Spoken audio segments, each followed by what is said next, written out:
Welcome back, welcome, one and all. I've got a feeling I'm being followed by red berries, cherries, things. They're haunting my dreams. They're haunting me. Look, they're haunting.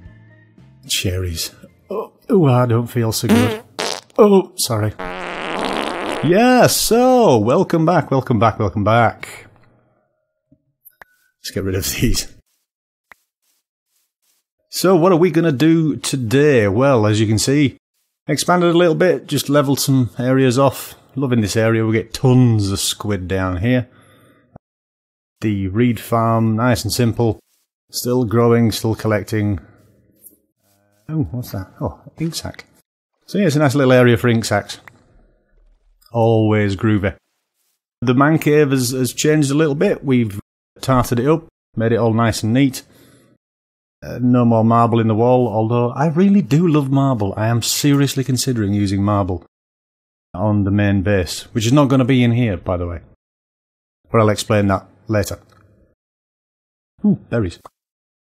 Different berries. Ooh, raspberries. Ooh, they give me tummy ache. Oh, sorry.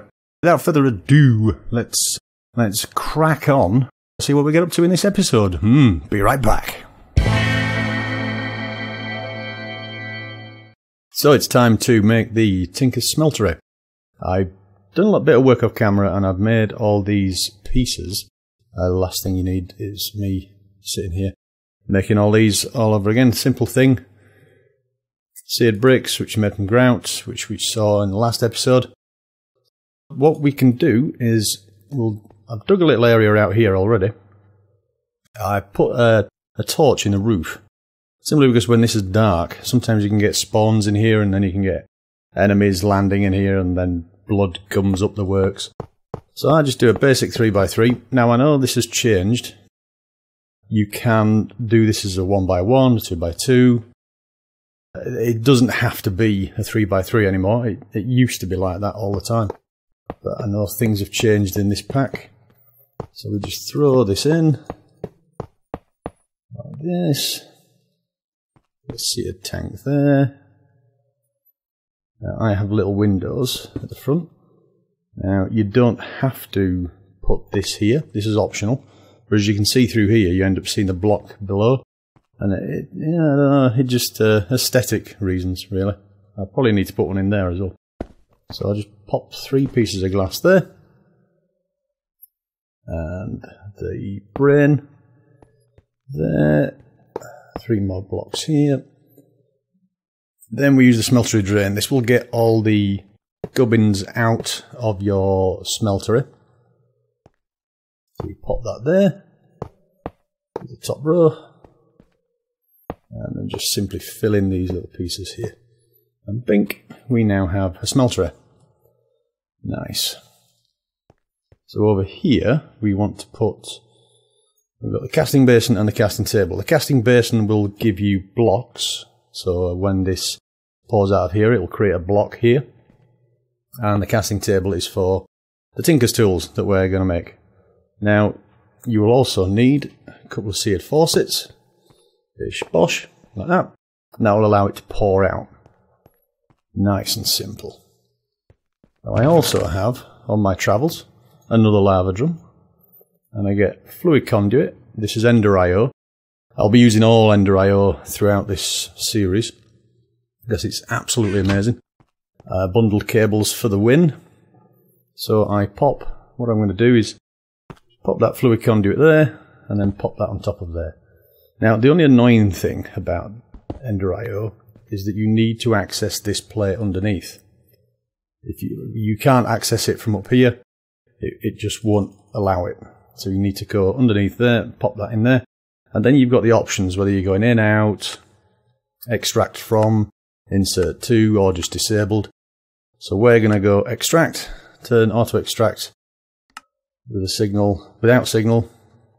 That's if you just want to trigger it by redstone, and as you can see there, lava tank fills, nice and easy. And then we've got a large amount of lava in there, and I'll just pour into there as and when needed. Nice. What I tend to do is under here, you can put hoppers, so you don't have to sit here emptying this yourself. You can automate it with a hopper. So I have the chest here. Pop that down there. And then what we're going to do is we're going to link these hoppers into it. So we have one hopper going bish like that. Now, for the sake of this, I'm just going to use 3 hoppers because it's a lot easier. So I do need to create another one. Eventually, I'll probably use Ender.io conduits, as they are a lot easier once you get that up and running. So we need 5 ingots. Bish, bash, bosh, bish. Like that. And then a chest in the middle. And there we go. Hopper. Nice and easy.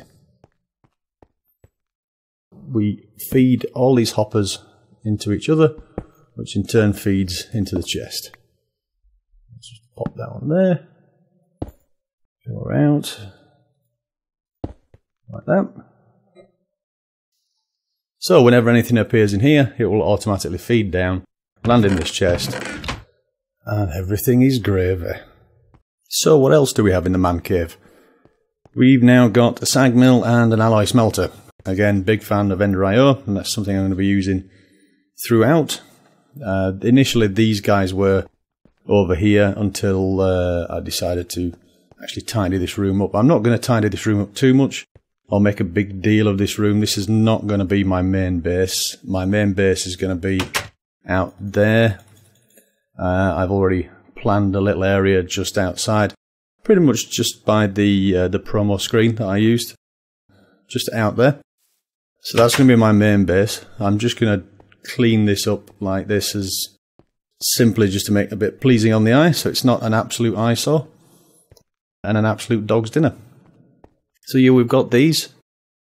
These are wonderful things. This is your sag mill. What you do is you can specify with a right click on the sides as to which area you want it to push and pull from. Push means to put in, pull means to take out. Nice and simple. So this is pulling from a chest at the top, pushing into the alloy smelter at the side. Now, as you can see there, I put flint in there. The reason I do that, if you put flint in here, it will auto-draw into this section here. The reason you do that is because you get little extras. With flint, it will give you a percentage chance of an extra dust or something else. And then that'll pass through into the alloy smelter. Again, you just select where you want it to pull from. So I'm telling it to pull from this sag mill here. And then it pushes out into this chest. Here we go. So from here, what else have we got? Well, I built an igneous extruder simply because I don't want to be sitting there banging away at obsidian. It's an absolute mind-crushing experience.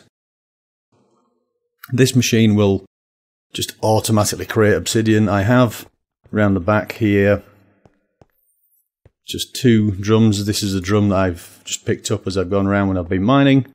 And this water drum I just created from outside. I do have, in my golden bag of holding now, I have my pumping machine. So if you're mining and you come across lava pool or oil or any kind of fluid really, as long as you have a drum and a leadstone energy, that's it. That's all you need. I take a crescent hammer, so it's just easier to break them, although you can break a drum with a stick, and the pump you do with a pick. Now, you could have a higher energy cell. You don't necessarily need a leadstone, but to be honest, the pump actually doesn't use that much. I mean, I've got 3 drums of lava and hardly used any energy out of that. 30, is that 30k? No, 130k. Yeah, 120.2 to be exact, because I'm sure somebody will point that out. I know exactly who will point that out.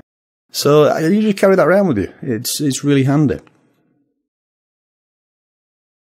Pop them in there. They will auto feed into here. The igneous extruder does not need any power whatsoever, which is sweet. So it can just sit there chewing away as it is doing, and that will then pump out into this chest here. Again, sweet. So behind here, the powerhouse at the moment, it's nice and simple. We are going to look at big reactors in this episode, so these will become redundant after this episode. The survivalist generator, nice and easy, really easy to make. I'll just quickly show you. Generator. There we go, survivalist generator, nice and easy, open game stuff, and that will give you 5 RF per tick. You can burn coal in there, but then as you move on, we've got furnace generator. I throw charcoal in there, and that generates 40 RF per tick, but it generates up to 20,000 RF. Whereas this little fella, I believe, I'm not quite sure what he can do. 100,000 at 5 RF per tick. So that's pretty slow, and that's just pumping again into a leadstone energy cell.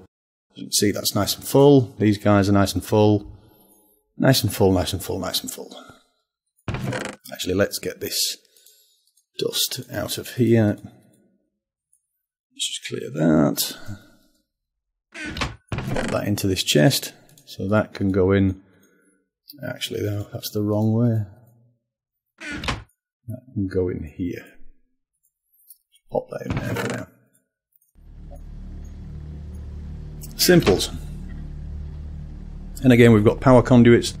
Power conduits are Ender IO. Eventually, these are going to be upgraded to the Ender ones as we finally get Ender pearls. So if you just do a quick search for conduit, you'll see there's 3 different types of power. You've got 60 RF per tick, 5,120 per tick, and 20.480 per tick. Each of them take varying upgrades as you go, but energy conduit gives you conductive iron, and that's easy to make an alloy smelter, just redstone and iron. Piece of cake.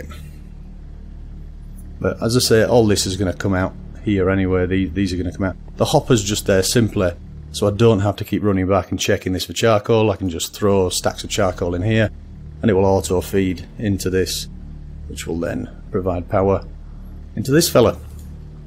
As you can see, it's taking power from the front, and it should be, let's have a look, which way are we? Let's have a look.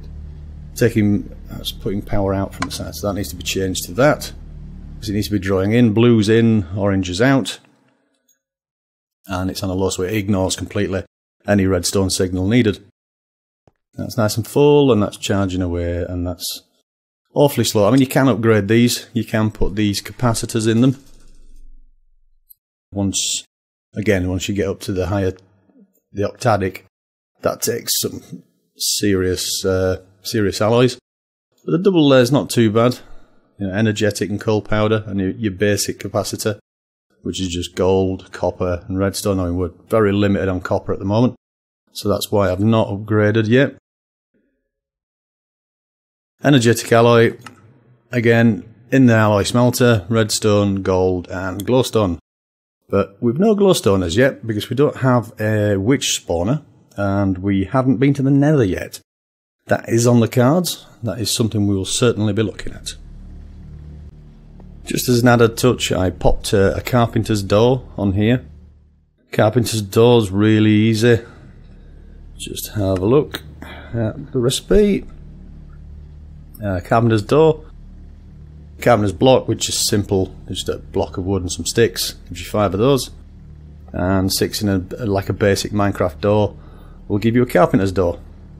Once I've done that, I had a couple of these cobblestone, these chiseled cobblestone, and then you just right click them on the door, and you get this brick door effect. But the thing is, I don't really want it to look like a door, so if you get your carpenter's hammer, which is nice and simple, again, everything in carpenter's is pretty much made from these blocks, easy to make, and then just 3 of those gives you a hammer, and then you can right click on it and it gives you different styles of doors. No, that's close. I pretty much want it to be a hidden door, and I do believe, there you go. So there you go, it looks just like a wall, but it's really a door. Now, I'm not sure if we have ghost blocks in this game, which are good for camouflaging. No, it appears not. Do we have any camo? No, so we don't. So we can't have hidden doors. So this is the next best thing. Nice and discreet. You wouldn't even know. Yes, I will get some microblocks eventually, but as I said, I'm not really wanting to tart this place up. This is just going to be functional, and the main house is going to be over that way. So we've been strip mining down our little hole here. I've got quite a few bits and pieces already. Already some blocks of diamond, another stack and a quarter there. Done really well. This little tool, I mean, okay, it's only made of stone, and we are going to change that, which is why we made the tinker smeltery today. Let me just pop down here. I'll show you what's been going on at the bottom of the house in the mine.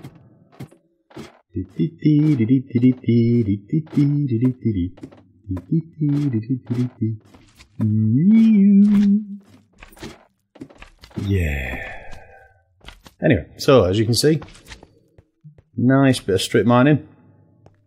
I've absolutely taken everything out of this place. As you can see on the mini-map, it's quite a large area.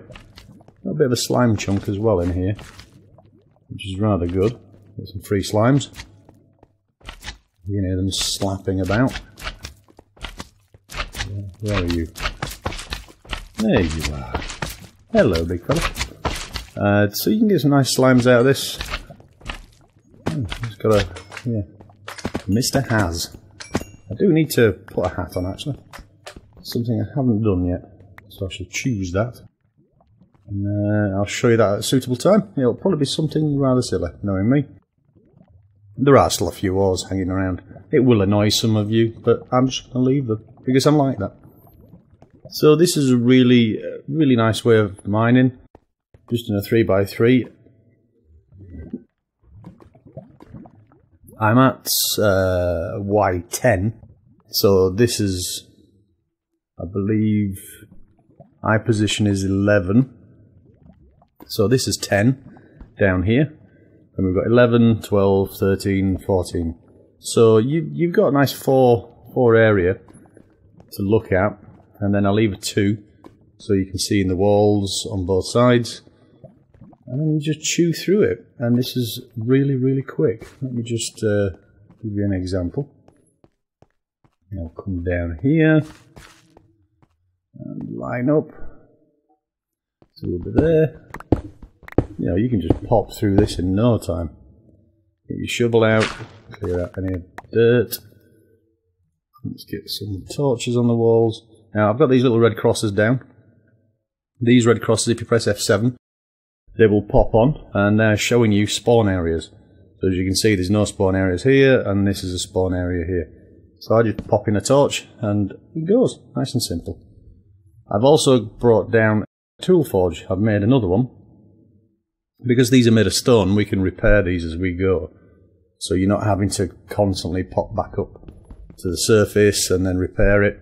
It's just handy to have on the go. You can pop that down, open it up, throw in your tool, and then just keep repairing it. Just like that. Repair it on the fly, and it's done. And then if something like this happens, that means it only needs one. Take that one out. There you go. Pop that one in. Same again. And job done. And then when you're done, just break it, pick it up, and carry on. Nice and simple. And then if you come across any lava, you've got your pump station with you. You can just sit there and pump it out. You can sit down here for hours on end, as I have done already, as you can possibly tell by looking at the cave map there. Just done a bit. Didn't want to go too far, because my new base is going to be over here somewhere.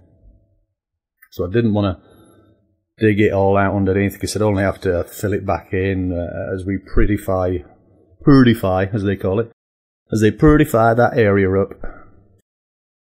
I'm going to try to dig this way out of the way. As you can see where the lava is, just go in, pump it out. Job's a good one. Nice and easy. So we'll pop back to the top and crack on. Okay, moving on to big reactors. I've made some reactor parts, bits and pieces, which I'll go through with you now. For big reactors, you're going to need a reactor controller. Very similar to the Tinkers, it's like the brain of it. So you'll need one of those. That's made from reactor casings, yellorium, uranium's mainly for the radiation. Of course it's radiated. Yes, it's irradiated. Jeez. No, that's mainly used for your nuclear power plants or advanced solar reactors as well. So, but yellorium's really abundant throughout the world, so you may as well just use that. Reactor casings made of graphite and iron. Graphite's made from smelting down coal into graphite bars, and that'll give you reactor casings. You'll need probably a couple of stacks of these because you use them quite quickly. After that, we've got a reactor control rod. This controls the temperature of your big reactor. Again, similar kind of thing. Reactor casings, graphite bars, yellorium or uranium in the middle. Moving on, reactor power tap. This is where your power is going to come out. It's effectively like the drain, so nice and simple. What else do we have? The reactor access port. Now the reason I've got two is your access port is where you put your yellorium to fuel your control rods. So the recipe for that, again, nice and simple, easy stuff. Now, so you'll have one that will take in yellorium to fuel your control rods, because your yellorium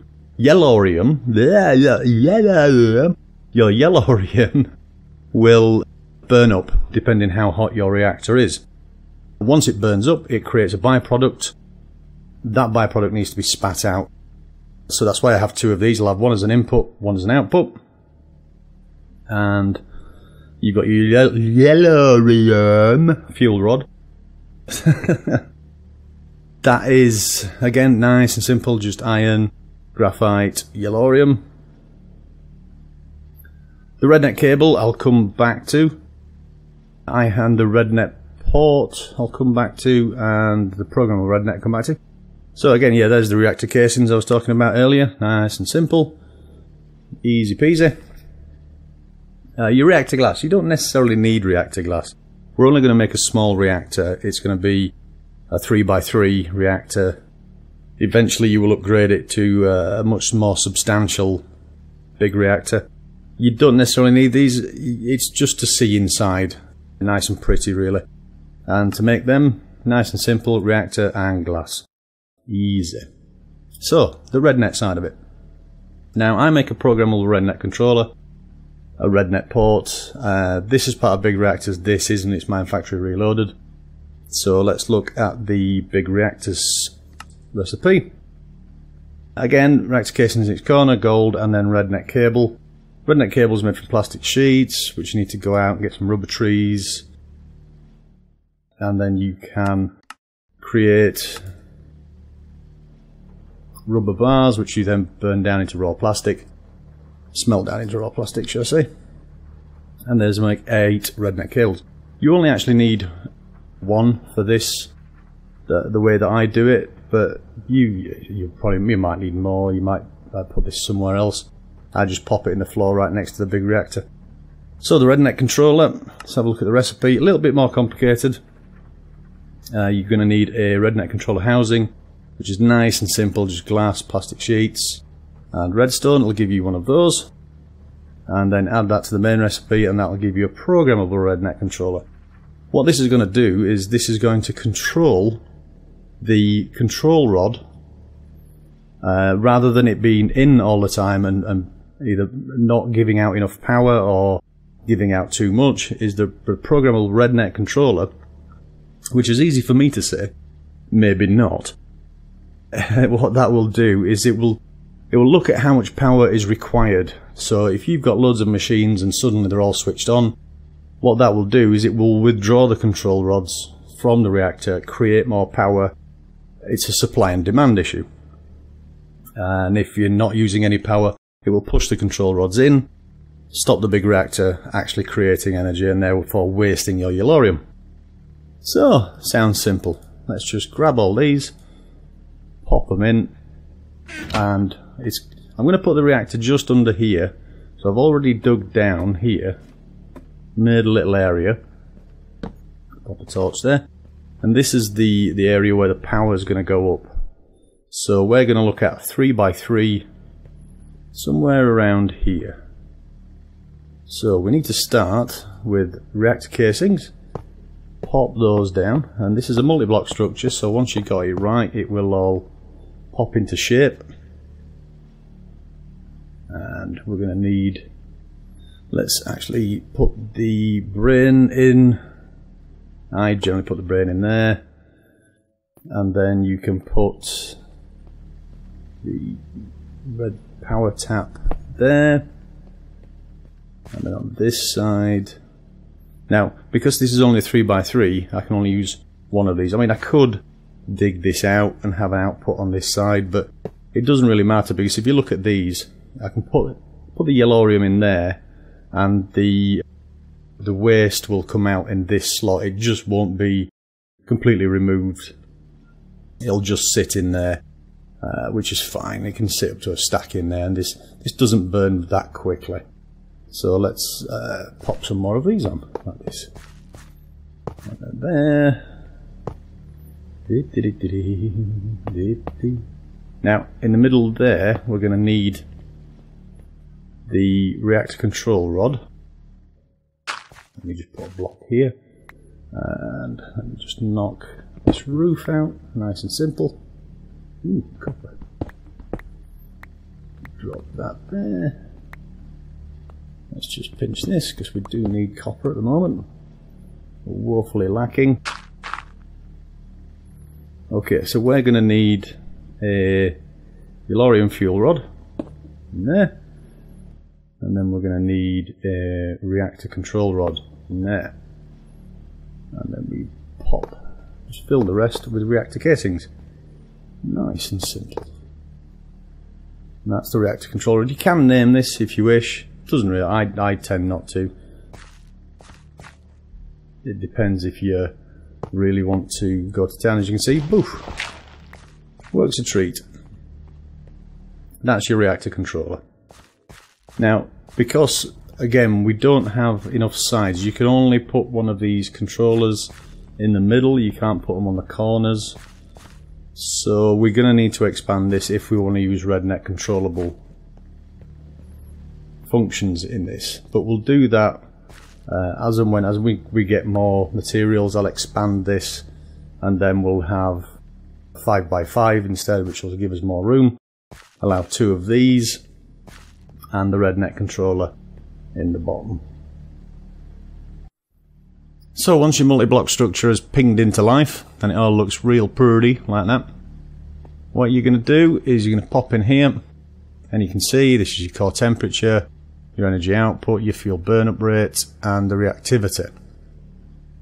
Now at the moment it's off, so let's pop in some yellorium. Just throw that in there, and as you can see, 4 of them immediately jump into the core and start filling it up. Now you can have more fuel rods, obviously this is only small. Eventually we will expand. So if I kick that on, you can see, because this is a dry reactor, there's no coolant or anything like that, the core heat will start to climb. It's only pushing out 262 RF per tick at the moment and burning up 0.2 millibuckets per tick. If you get coolant in there, you can have water, which is not very good. You can have redstone, it's a little bit better. You can have molten enderium, that's the word, molten enderium, which is looks nice. Not as good. The best one you can get is gelid cryothium. That is the freezy coolant. Now, if at any point this starts to get too high, or you realise you're burning up too much, because you can see there it's already depleting rather quickly actually, which means that we should have some popping out into here anytime soon. What you can do is, if you pop up here and have a look at your control rod like that, you can insert that. Let's insert that to say 80% for now. Let's just get a stair step down here. And then we look at this again, and you can see now your core heat's gone down, but also your RF per tick's gone down as well. So that's something to bear in mind.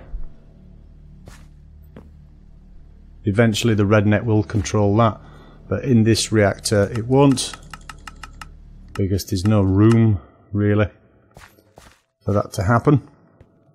But yeah, so now we have power. That's generating quite nicely. 10 million RF this will hold. And what we'll do is we'll pump this out into some cells. Eventually we're going to use what are they called now? These fellas, the vibrant capacitor banks. Look at that, 25 million RF they will hold. They're like giant batteries.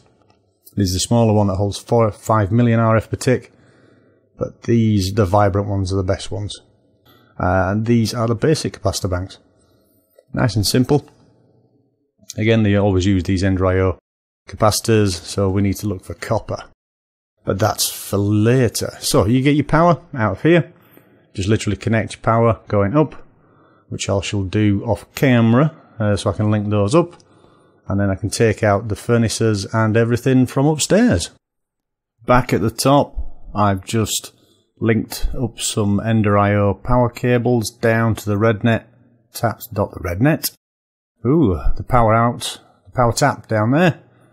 And that's now coming to this redstone energy cell. Redstone.